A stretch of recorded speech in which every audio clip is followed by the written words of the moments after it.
Okay, sorry for the delay, everyone. I'm afraid that there were a few technical issues. This is the first time we've held one of these HEDG Hosts events. What I wanted to say was welcome to the University of Southern Denmark and to the Historical Economics and Development Group HEDG. And this is our first HEDG Hosts. The idea of HEDG Hosts is to invite some of the most incisive writers and thinkers, both from inside and outside academia, who will demonstrate in part the relevance of history for today. And I should also say in this connection, we're very indebted to Joe Billsborough, who has set up this series of really great talks. For our first HEDG hosts, I would like to welcome Duncan Weldon. So Duncan is the Britain economics correspondent at The Economist. He was previously a senior economist at the Trades Union Congress in the UK and also previously BBC Newsnight's economics and business editor. He's here today to talk to us about a book that he has recently published called 200 Years of Muddling Through, the Surprising Story of the British Economy. And there it is, and you can buy it for Danish listeners and viewers. You can get hold of this on saxo.com, the Danish website, or of course it's available on Amazon and so on. And I think one of the things about this book we can say before we hear more about it is that it may be in the unique position of both hitting Amazon's top 100 and gaining praise from Adam Tooze. So we're very much looking forward to listening to Duncan today. Over to you. You have half an hour, leaving half an hour for questions and answers. Thank you so much for hosting me. It's a real pleasure to be here. And I should say to everyone who was slightly delayed at the start, the technical issues were entirely on my side rather than at the University of Southern Denmark. So I apologize profusely for that, a slightly dodgy internet connection. So I thought I'd start off by, I thought I'd open with an apology, which is never something you should do as a speaker, but I think it's important to get out of the way. It's important to answer the question, who did I write this book for? Because when I was writing this book, I had several different audiences in mind. I was thinking about economists who often, I think, have quite a poor understanding of history and even of economic history. I was thinking of historians who often, certainly in Britain, don't know a huge amount of formal economics. And I was thinking of that most elusive of creatures, the interested general reader with an interest in history or an interest in politics or current affairs, who wants to understand a bit more about how Britain got to where it is today. The people I was not thinking of were economic historians, who I think will already be very familiar with much of the work in this book. The idea was to take much of the research that's been written over the last 20, 30 years about the British economy and to try and set it up as a popular introduction. I think of it as a history book for people who understand that productivity matters or that the balance of payments is sometimes important, but who would like the author to occasionally remind them why productivity matters or why the balance of payments is sometimes important. So that's my introduction, my apology out of the way. Now the book is, it takes the story of Britain from a bit before the Industrial Revolution up to, well, 2021. I'd originally wanted to end in 2016 with the Brexit vote. That felt like a natural bookmark, a natural chapter end to end the story. And then the 2019 election happened and I thought, there we go. We can take it all the way up to the 2019 general election. That will be a fine end point. And then as I was finishing the book, 2020 happened and we got the steepest recession in Britain for 3 centuries. And my publisher and myself all felt this couldn't be ignored. So the book ended up with a rather longer epilogue than I had originally intended on the pandemic and the recovery from the pandemic. And as I finished the last few pages of the book, trying to cast it forward a bit, I learned a very important lesson, which is that writing about the future is a lot harder than writing about the past. So I think today I will try and talk about the past. Now the book has 4 or 5 central themes which run through it. It's called 200 Years of Muddling Through. because really the diagnosis of sort of Britain's political economy for the last 2 centuries throughout the book is that all too often British governments, British policymakers, British business leaders, even British trade unions have really attempted to muddle through. People really trying to strike Britain out onto a fresh course, trying to shape the economy rather than being shaped by it, are relatively rare. Sort of, the guiding aim of British policy for much of the last 2 centuries has been either a small L liberalism and respect for free markets, or a hope that something will turn up, that things will get better. The central argument of the book is one which will be no surprise to people in this seminar, which is that path dependency matters. That if you want to understand where the British economy is today in late 2021, you have to look back to how it got there. That the British economy today is a very, very strange, paradoxical creation. In terms of GDP per capita, one of the most successful, one of the richest economies, one of the most high income economies in the world. But when you look at the regional pattern of that, I slightly cheekily say it's not too much of an exaggeration to describe Britain as somewhat akin to much of Southern Europe, but with Singapore stuck in the bottom corner, raising the average. If you look at income levels, productivity levels across much of the north of England, across much of Wales, across parts of Scotland, it is more akin to parts of Spain, Portugal, than a Northern European country. And then you've got London and the greater southeast of England around it, raising the average. It's a country with a very, very high employment rate, but also a great deal of in-work poverty. It's a country which has had a productivity problem for at least the last 50 years, despite being the first nation to industrialize. It's got some very successful sectors, some less so. And I think to really understand how Britain got there, you've got to understand the path dependency. And that comes from, I guess, a frustration at 20 years of watching the UK macroeconomic and policy debate very closely, and think tanks and researchers and political parties often putting out reports saying things such as, wouldn't it be nice if Britain had the German system of technical education? Or wouldn't it be nice if Britain had a Silicon Valley-esque tech cluster? The problem with all of this, wouldn't it be nice? I mean, it would be nice in many cases, is that you're not starting with a blank slate. I open the book with the very old and admittedly not very funny joke of the tourist asking the man for directions and the man replying, well, if I was you, I wouldn't start from here. And that's often sort of the kind of advice that are given to British policymakers. National modes of production, national systems of political economy, they vary. They vary. Capitalism may be dominant across the advanced economies, but obviously Nordic capitalism looks different to American capitalism, which looks different to French capitalism, which looks different again to British capitalism. And it's all too easy to ask the question, well, which method is best? Which mode of production is best? And I think the answer is that the question is really unhelpful. It's sort of like asking someone, what sort of clothes should you wear? Should you wear a raincoat or a pair of shorts? And the answer really depends on the weather.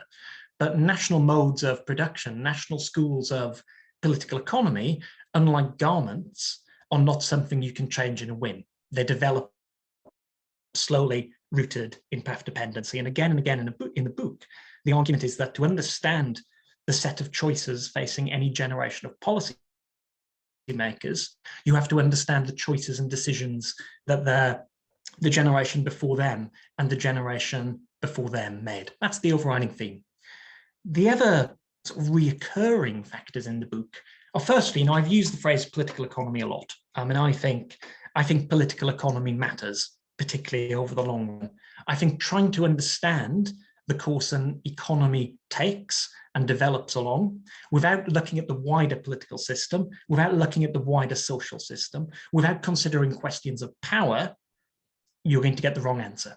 And I also think that trying to understand the politics of a country without rooting that in the economic reality of that country, you're going to get the wrong answer. So it's this interrelationship between political development and economic policy and economic developments, which is really sort of the central sort of guiding thread throughout the book.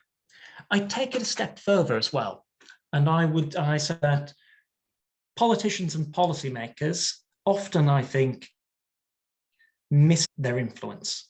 You know, in my job as a journalist, when I speak to policymakers, this misunderstanding comes across all the time. I think politicians and policymakers tend to overestimate how much impact they can have in the short term, but underestimate how much impact they can have in the longer run. So, you know, any individual annual budget in Britain, or even 2 or 3 budgets together, there's only so much you can do. But by changing the rules of the game, by rearranging the institutional structure, by shifting resources in one direction, you can shunt the economy onto a different path.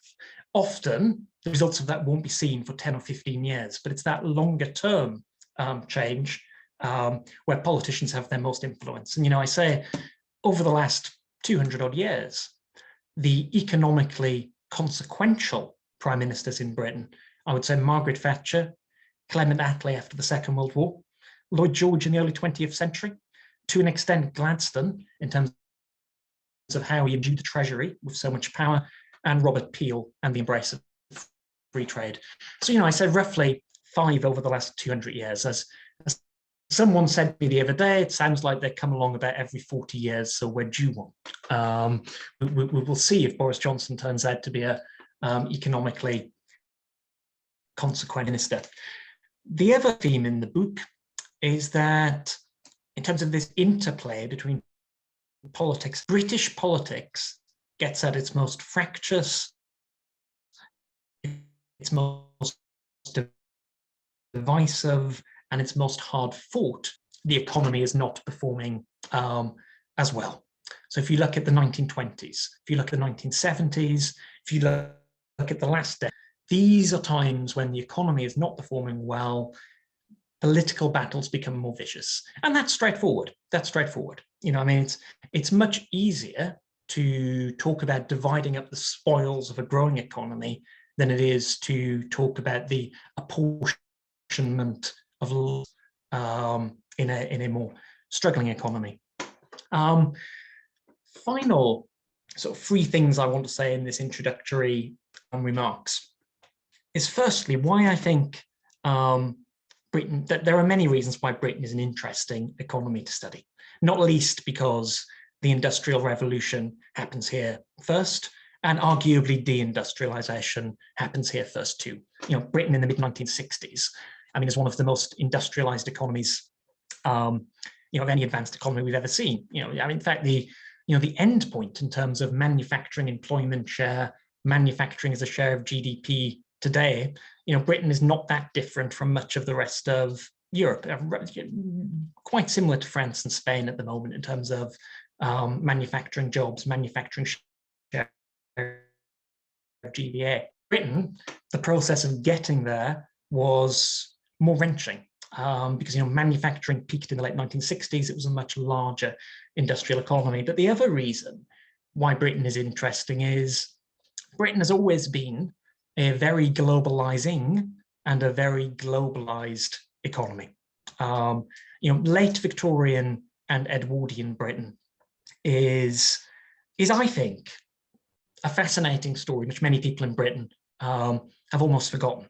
I mean, if you look at the high age of late Victorian, early Edwardian, sort of 1880s to 1914 globalization, you know, as people in this seminar know, you've got an economy which by most measures is the most globalized it was until the early 1980s, whether that's by the share of goods crossing borders, the scale of migration, international capital flows, you know, whether you're looking at goods, services, people, or capital, this was a very open global economy.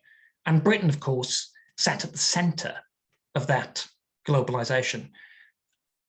If you look at Britain's share of global manufactured exports in the 1880s, the 1890s, even the 1900s. It's above 20%.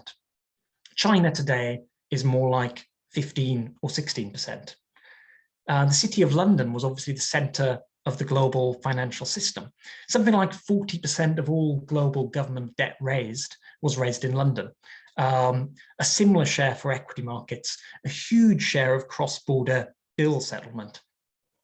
And Britain was also the world's second largest producer of energy in the form of coal and the largest net exporter of energy in the world. And, you know, slightly flippantly, I say, you've got one country fulfilling the roles that China, the United States, and Saudi Arabia do in the current era of globalization, all rolled into one.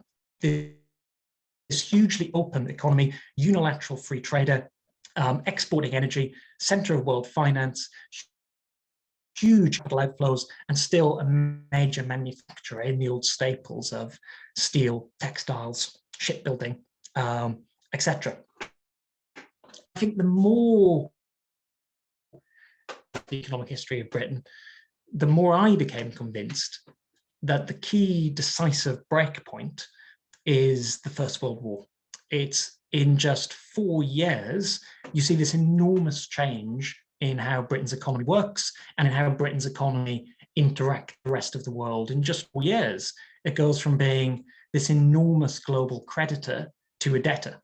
Government spending as a share of GDP leaps up more than, it leaps up from under 10% before the war to 40–45% in the war and never goes back below 20. You get this huge expansion in the state. At the same time, the international situation changes. And as the world moves into a deglobalization cycle, it's Britain, which had been at the center of this old globalized world, which really starts to struggle. I then have some words to say about the 1920s and 1930s in Britain, which the popular memory of in Britain is this very strange American import.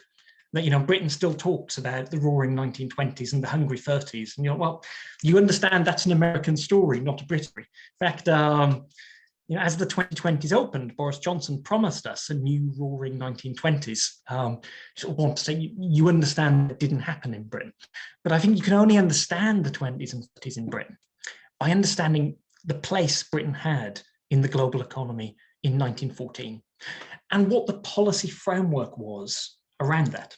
Now, what's fascinating is, your Edwardian policymakers, they obviously don't think in macroeconomic terms. They almost think in, they don't conceive of economic policy in the way a late 20th or early 21st century policymaker does. But the guiding principles that sort of ruled late Victorian, early Edwardian Britain are what have been described as the knave-proof system, this trinity of three things: a belief in the gold standard, a belief in unilateral free trade, and a belief in the need for balanced budgets. And when you put together the three parts of the knave-proof system, what you're really talking about is policymakers who have completely bound their hands. The balanced budget, with the exception of war, but the balanced budget rules out any active use of fiscal policy to manage the business cycle. The gold standard, pegging sterling to gold, giving up domestic control of interest rates, well, there goes any active use of monetary policy. And unilateral free trade, you can't make any attempt, discriminatory tariffs to support different industries or not. Policymakers are basically stepping back and letting the economy manage themselves. And that's, really deeply ingrained and embedded into how the British elite think the economy should run. And in many ways, it's a model that seems to work in the Victorian and Edwardian era. You can't look at Britain's role in the global economy and not say, well, something was going right. The problem, of course, is once you get into the 1920s, that world is gone. You're in a deglobalizing world. Britain has lost export market share. It's now a debtor. And trying to put that system back together, like Humpty Dumpty, leads to a series of disasters, at least bringing in the political economy frame, in that old knave-proof system, it could cope with very volatile output levels because prices were flexible, including wages. You know, any economic shock comes along, the system adjusts through flexible wages, Britain rediscovers its place in the system. You try doing that in the 1920s and 1930s, when both the vote has been expanded, so Britain has become an actual democracy, and trade unions are much stronger. You've got that downward nominal rigidity in wages. This old knave-proof system relied on flexible prices, and those flexible prices almost certainly relied on excluding most working people from having the vote, and certainly not allowing them powerful representation. And it takes, you know, the 20s and 30s, this disastrous 2 decades really, for Britain from a sort of macroeconomic policy performance, although the 30s were just about better than the 1920s.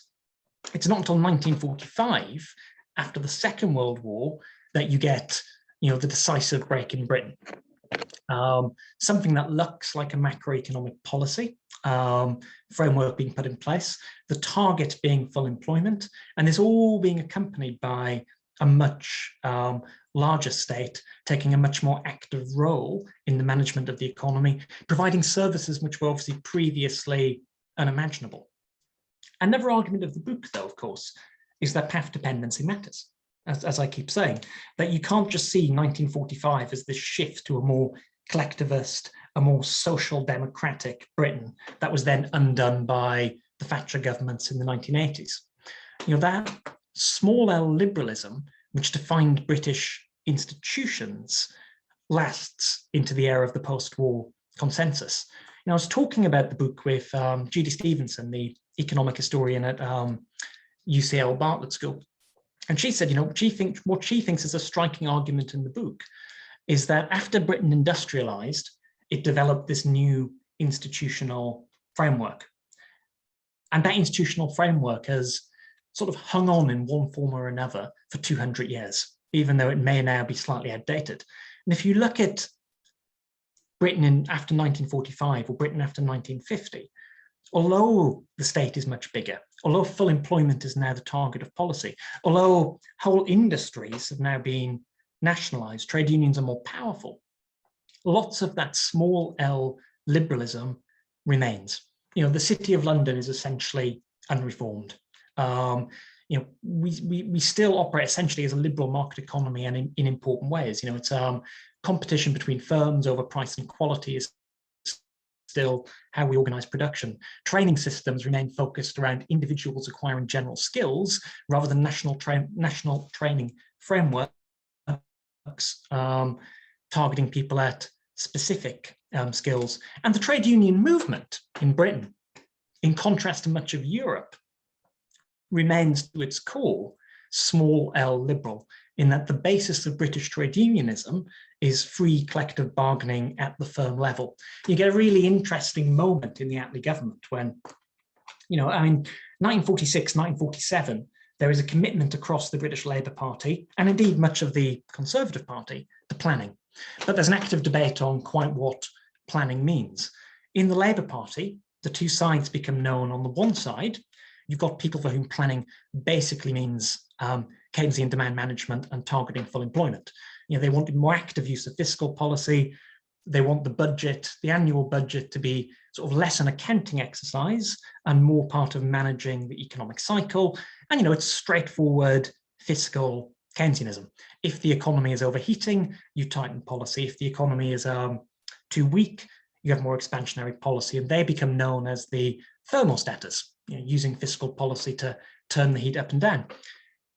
You've got a large part of the Labour Party, though, who think that's not enough. They become known as the Gosplaners, named after the Soviet planning apparatus, and they want to go the whole hog. They want production quotas and production target and labour allocation. And it's a very active debate in 1946, 1947 between the Gosplaners and the thermostators. Now, what's interesting is the British trade union movement firmly sides with the thermostators, because the trade union movement is very happy with planning if it means fuller employment. They are not happy with labour allocation, because labour allocation doesn't allow the free collective bargaining at the firm level over terms, conditions and wages, and that is fundamentally what the British trade union movement is about.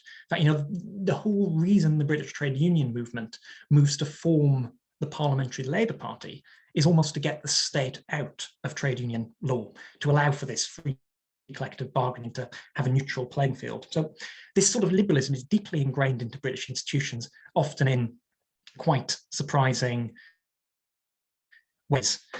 And that also makes you think, when you look at sort of what you might call the counter-revolution, Britain's market turn in the 1980s.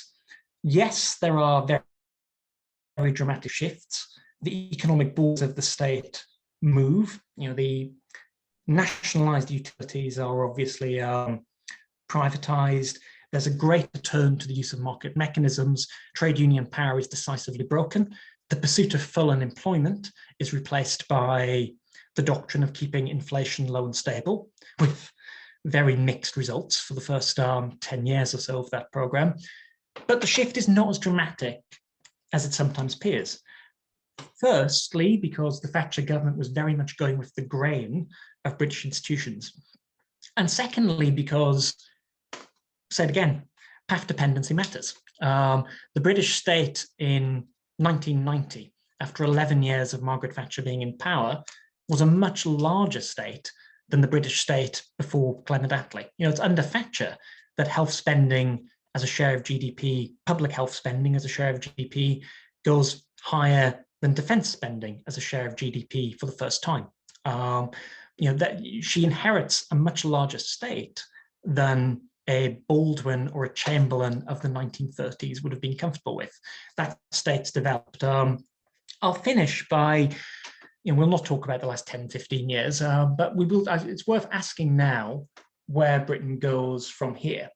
In that, I keep thinking 2021 was always going to be an important year for the British economy, even if the pandemic had not happened. It's January the 1st this year that our transitional period in the European Union came to an end. And I don't think you can discount how important EU and before that EEC membership has been to the British economy. Not only in terms of providing a larger market for exporters, but in terms of exposing domestic firms to more. I think a large part of Britain closing its productivity gap in the 1980s and 1990s with continental Europe was really a single market rather than anything the Westminster governments were doing. So that goes away. And it's obviously been just an institutional linchpin around British policy, disallowing some things, allowing others. So, Britain is finally, moving to forge its own path in terms of, does it cling close to EU structures? Does it try for something different, even without the pandemic? You add in the pandemic, add in the moves towards decarbonising the economy, and the 2020s are going to be a very, very big, important decade for Britain in terms of economic policy and in terms of political economy. But I think the thing that I hope someone reading the book will take from that is that Boris Johnson, even after we've left the EU, is not starting with a blank slate. How Britain got to where it is today matters and will shape what comes next. Thank you.